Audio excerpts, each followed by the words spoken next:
পীরগাছা উপজেলার কান্দি ইউনিয়নের তিয়ানি মনিরাম গ্রামে চলছে রমরমা মাটি কাটা ব্যবসা। ধুলে খুব মাটি খারাপ বিভাগে 1 মাস নিম্ন মানুষের অসুবিধা হইতেছে, মানুষ চলাচল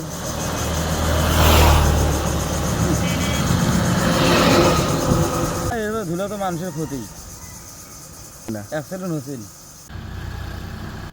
এভাবেই চলছে দীর্ঘ 2 মাস ধরে এই মাটি কাটা মহা উৎসব। প্রশাসনের নেই নজরদারি। এলাকার লোকজনের দাবি, দ্রুত যদি এই কাজ বন্ধ করা না হয় তাহলে হয়ে যেতে পারে বড় ধরনের দুর্ঘটনা। ইতিপূর্বে ঘটেছিল একটি দুর্ঘটনা, যাতে করে প্রাণ হারিয়েছে একজন ব্যক্তির। এতে করে যেমন 4000 পরিবারের বিভিন্ন সমস্যার সম্মুখীন হচ্ছে। বড় ধরনের কোনো অ্যাক্সিডেন্ট বা কোনো কিছু হলে যেতে পারবে না বড় ধরনের কোনো যানবাহন। যাতে এই চলাচল বন্ধ হয়, দ্রুত হলে সাধারণ মানুষের যে ভোগান্তিটা রয়েছে সেটি কিন্তু একটু হলেও লাঘব হবে। প্রশাসনের দৃষ্টি আকর্ষণ করছেন এলাকাবাসী।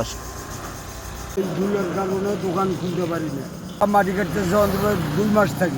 আমি তো চাচ্ছি বন্ধ হইলে সুবিধা হবে, ধুলে বালু কম হইবে। দেখেন আমার দোকানের অবস্থা কি করছে, মাল দেখলে মানুষ বলে এগুলো গতবারই মাল, ঈদত মাল আনছি আমি, সেই মাল মানুষ দেখলে কলে এলো গতবারই মাল, পুরানা মাল বেচতেছেন।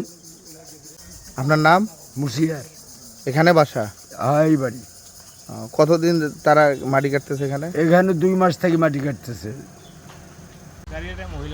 মহিলা বাজারের কতদিন যাবত চালাচ্ছেন এখানে? অ্যাক্সিডেন্ট বলতে এই চাচার দোকান ভাঙার পর?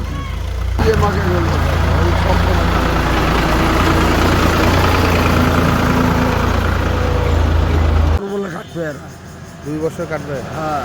আপনি কিছু বলছিলেন তাদেরকে? আমি বলছি বলে এই দিক দিয়ে গাড়ি যায়, দেখেন আমার দোকানের সামনটা কি করছে। হ্যাঁ, আমি বলি তো কথাই শোনে না, খারাপ ব্যবহার মানে কথাই বলে না। ওই দেখেন দোকান ভাঙছিল আমার। হ্যাঁ, টিন এই 6টা পাল্টাছি, তারপর তো দেখেন মুড়েই ভাঙি ফেলেছে। দেখেন ওই দেখেন সিঁড়ি ভাঙিয়ে, এই যে সিঁড়ি পর্যন্ত ভাঙিয়ে, এই দেখেন কি করছে।